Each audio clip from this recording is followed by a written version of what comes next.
आप देख रहे हैं BHBC न्यूज।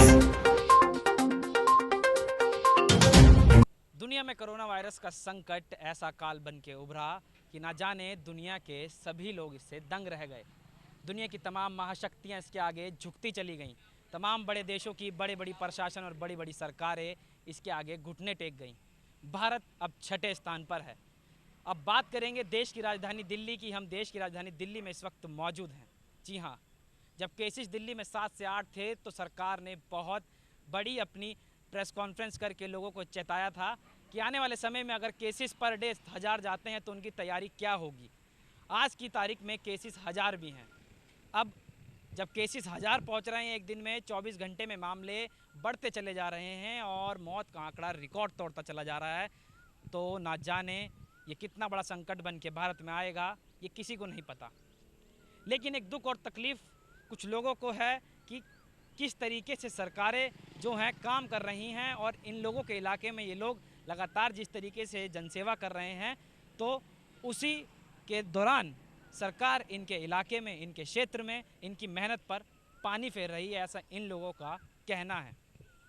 मेरे साथ इस वक्त मौजूद हैं तिमारपुर विधानसभा के वरिष्ठ कांग्रेस नेता और दिल्ली कांग्रेस कमेटी के पूर्व सचिव कप्तान सिंह सांगवान, जो इस इलाके में वरिष्ठ समाज सेवी भी हैं और समय समय पर कार्य कराते रहते हैं और लोगों से जुड़े भी रहते हैं।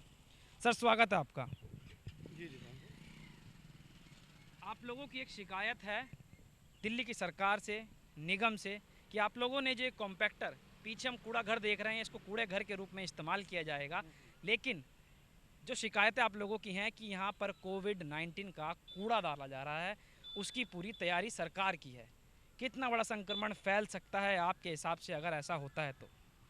देखिए दीपान जी, आपने ठीक कहा कि हमने 2 साल के लंबे संघर्ष के बाद एक बहुत बड़ी उपलब्धि इस क्षेत्र के अंदर पाई थी कि यहाँ लगभग 2 लाख की आबादी में आसपास कहीं कोई कूड़ा घर नहीं है, कोई डंपिंग सेंटर नहीं था। तो हम लोगों ने सरकार से गुहार लगाई अपनी नगर निगम पे, और अमरलता जी ने जो है ये एक कॉम्पैक्टर यहाँ लगवाया और लगभग 80 लाख रुपए जो है नगर निगम ने, दिल्ली नगर निगम ने जो है प्राइवेट कंपनी को DMS WSL उसको जमा कराए और हम अपना कूड़ा यहाँ पे डालने लगे। हमारे गांव को कूड़ा मुक्त करने के लिए जो हमने अभियान चलाया था उसमें हम सफल हुए और काफ़ी हद तक, मतलब 80% जो है क्षेत्र कूड़ा मुक्त हो गया। अचानक कोरोना का काल आता है और कोरोना का जब ये समय आता है उसमें एक रात ऐसी आती है कि उस रात को हमारा कॉम्पैक्टर यहाँ से अचानक गायब हो जाता है। जो कंपनी मेंटेनेंस का ठेका जिसके पास है, जो कंपनी मेंटेनेंस देखती है, उसको ये कॉम्पैक्टर का मेंटेनेंस देने का काम जो हमने किया था। जो कूड़ा उठ के आता है उसका 1-1 रुपया पेमेंट MCD और काउंसलर की तरफ से होता है।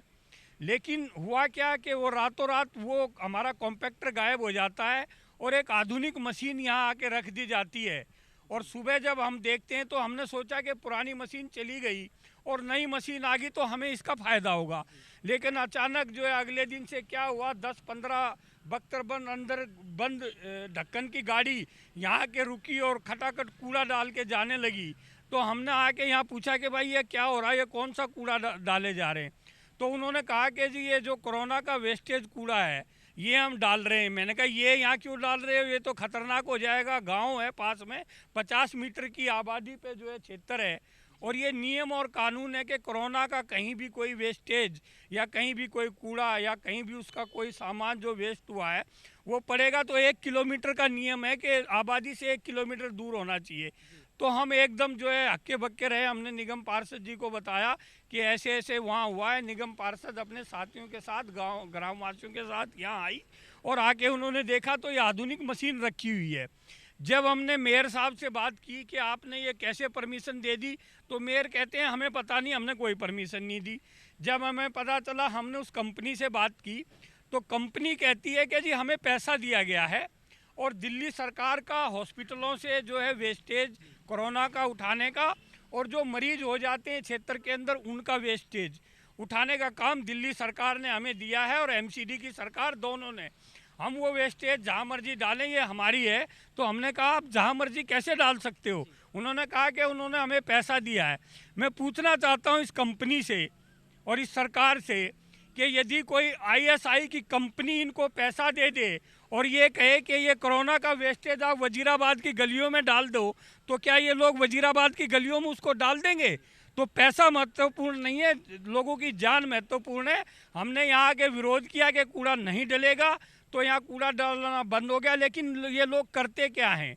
आज भी कोरोना का कूड़ा 8 गाड़ियाँ डाली जो रात को डाल के गए, रात के 12-1 बजे यहाँ पे आके कोरोना का कूड़ा डाल देते हैं और ये मशीन इसको पीसती है, पीस के इसको मुहिम बनाती है। यदि ये 10 गाड़ी उसमें डालते हैं तो आधी गाड़ी बना देती है और इसका जो पानी है वो बह के यहाँ बाहर आता है। यहाँ खेल का मैदान है, बच्चे खेलते हैं, अभी भी बच्चे घूम रहे हैं। यहाँ वजीराबाद का कूड़ा डालने लोग आते हैं। ये सामने मदर डेयरी है और 50 मीटर पे ये लोगों के मकान है। तो ये पानी अब इसमें मिक्स होके और जो ये पानी खड़ा हुआ मदर डेयरी तक जाता है। मतलब कहने का ये है कि कोरोना मिक्स जो वाटर है, जो इसका गंद निकलता है और वही क्षेत्र में छोड़ दिया जाएगा।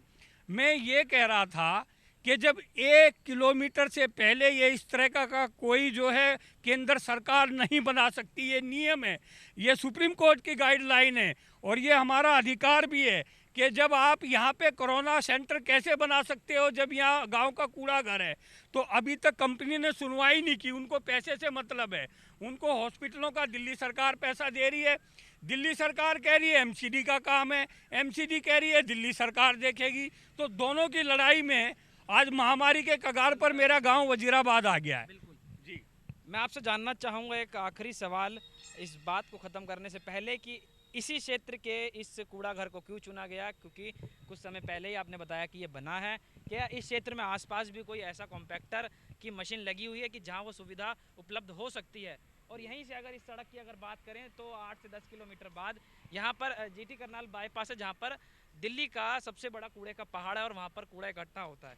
क्या आपकी राय में ऐसा मुमकिन हो सकता है कि ये कूड़ा यहाँ की बजाय वहीं पे डिकम्पोज किया जाए, वहीं पे कॉम्पैक्टर की मशीन लगाई जा सकती है? बिल्कुल बिल्कुल। इसके मैं आपको 2 कारण बताऊंगा।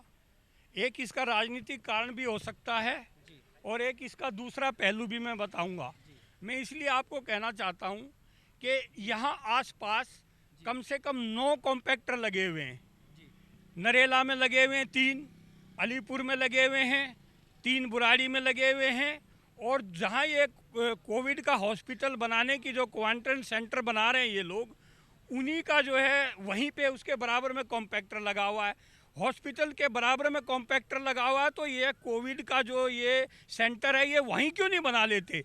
या जो वो कूड़े का पहाड़ है वहाँ भी एक कॉम्पैक्टर मतलब लगा हुआ है। आपको लगता है कि कहीं ना कहीं इसमें राजनीति हो रही है और राजनीति जो है इस स्तर पे हो रही है कि संकट और संक्रमण दोनों फैल सकते हैं? बिल्कुल बिल्कुल। ये मैं ये कहना चाहता हूँ निश्चित तौर पर कि दिल्ली की सरकार और निगम की सरकार मिलके क्षेत्र में कोरोना फैलाने का काम और षड्यंत्र कर रही है। क्यों? जब दूसरी जगह कॉम्पैक्टर खाली जगह में है जहाँ आसपास कोई आबादी नहीं है तो ये आबादी वाला क्यों चुन रहे हैं ये लोग? इनको क्या परेशानी है, इनको क्या दिक्कत है? और गांव वालों के रोकने के बावजूद ये रात को यहाँ पे 10-10 जो है कोरोना के वेस्टेज के ये डाल के जा रहे हैं या कि कोरोना नहीं फैलेगा। और जो ये लोग ये बच्चे वजीराबाद के यहाँ नौकरी पे लगा दिए इन्होंने 6-6, 7-7 हज़ार में, ये यहाँ से नौकरी करके और जो है संक्रमण लेके अपने घरों में जा रहे हैं। क्या उनको संक्रमण नहीं होगा? क्या ये सरकार 8,000 में लोगों को संक्रमण दे रही है? मैं ये पूछना चाहता हूँ कि कम से कम वजीराबाद को तो माफ़ करें।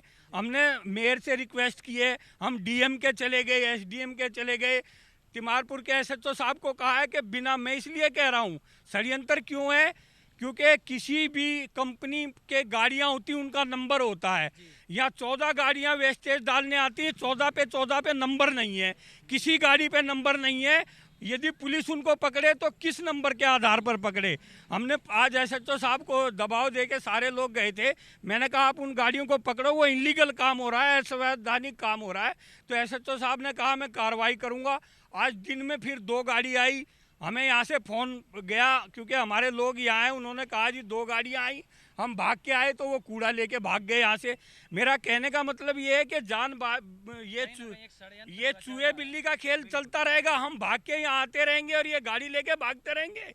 क्यों नहीं सरकार जगती? क्यों नहीं मेयर का ये, यहाँ मेयर तिमारपुर में बैठा हुआ है, खुद होम क्वारंटाइन होके बैठा हुआ, हम लोगों को भी होम क्वारंटाइन करना चाहता है क्या?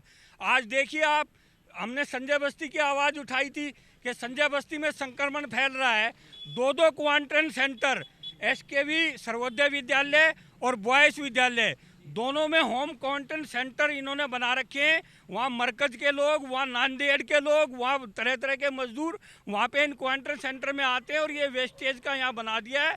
हम इसका पुरजोर विरोध करेंगे। इन्होंने आज तक का समय मांगा था, यदि ये बाज नहीं आएंगे हम ग्रामवासियों के साथ आके इस पर ताला जड़ेंगे, इसको बंद करेंगे, हम अपने यहाँ नहीं लगने देंगे। मेरा कहने का मतलब ये है।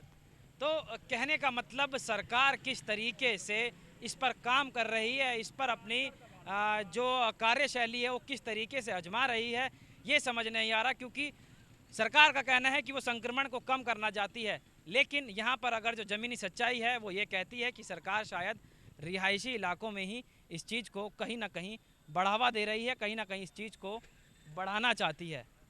कैमरा पर्सन वैभव के साथ दीपांश, BHBC न्यूज़। आप देख रहे हैं BHBC न्यूज।